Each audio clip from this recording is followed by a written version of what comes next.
He's in his 50s and generally fit and healthy. It's an ordinary day and he's at work. He feels a bit off, but ignores the symptoms, assuming it's because he's getting older and didn't sleep well the previous night.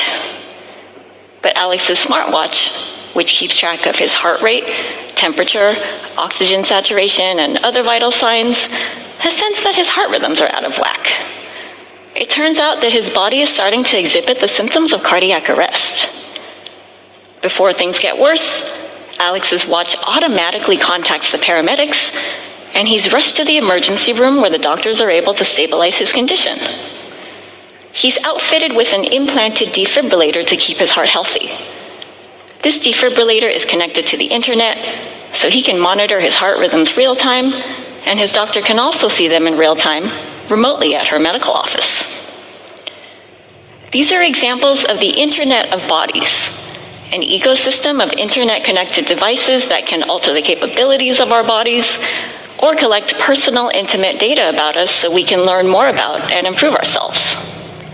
We're currently living in an era that's defined by what people are calling the Internet of Things.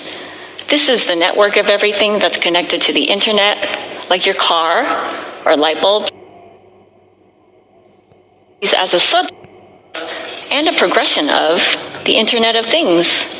Many devices are moving onto and into our bodies. There's a small but growing movement of people who are early adopters of radical technologies like self-implanted devices. These early adopters are giving themselves new capabilities, and the Internet of Bodies is a part of that. In a lot of ways, these folks are setting trends in how we connect to technology.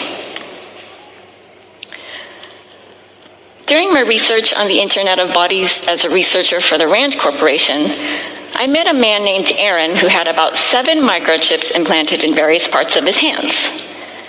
These chips are about the size of a grain of rice and are implanted just under the surface of the skin with an enormous syringe. Aaron was able to unlock his smart front door with one microchip and scan another chip with his phone and pull up his personal website. I asked him why he chose to implant these chips inside himself. He answered, "Because I can." Now, I know some of you might start Googling where you can get your microchip implanted, but others of you are probably a bit more cautious about the idea. Even though it's a proven safe technology, it's basically the same technology we use to chip our dogs and cats, it's probably not likely that getting so many microchip implants becomes mainstream.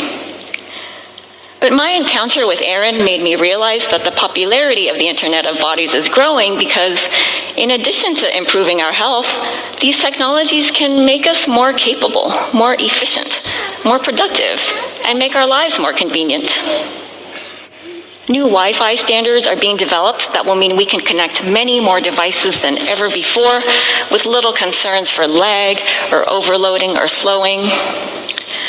The number of Wi-Fi connected devices in the average American home is going to increase 5-fold, from around 10 to around 50.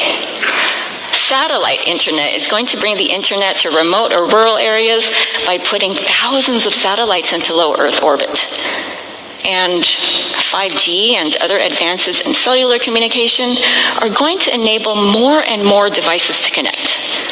The current 4G network can support around 60,000 devices in a square kilometer. In contrast, 5G, by some estimates, is going to be able to support around 1 million devices in the same area. On top of that, advancements in data processing and computing are going to make the Internet of Bodies easier to integrate in our lives. Think about the clothes you're wearing right now.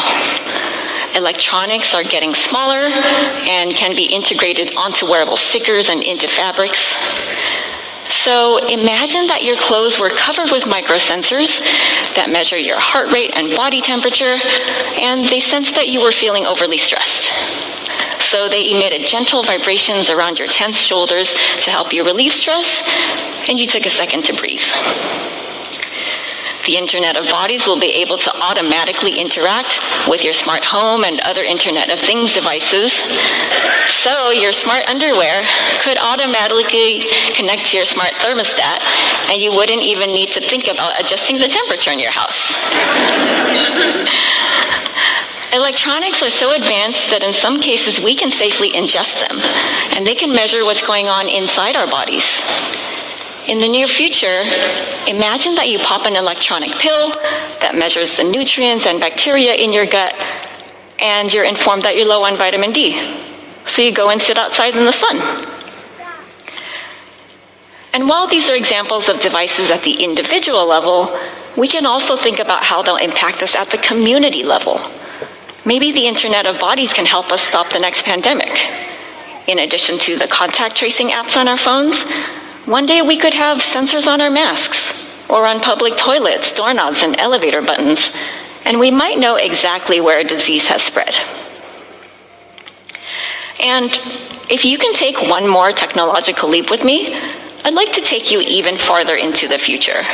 It's going to be even more radical. Here are 3 areas that researchers are working on. 1, you might start wearing contact lenses even if you don't need your vision corrected, because your smart contact lenses will be able to tell you the weather forecast or the name and title of the new person you're about to run into. 2, you'll be able to control your smartphone from your eyes, and videos will be beamed directly into your contact lenses. And 3, a built-in personal assistant could be implanted right into your brain. Instead of typing up your shopping lists or social media posts on a keyboard, you could have a brain-computer interface that automatically types your words when you simply think about them. The new frontier of the Internet of Bodies can help us understand and optimize ourselves to our fullest potential. About Alex. He's in his 50s.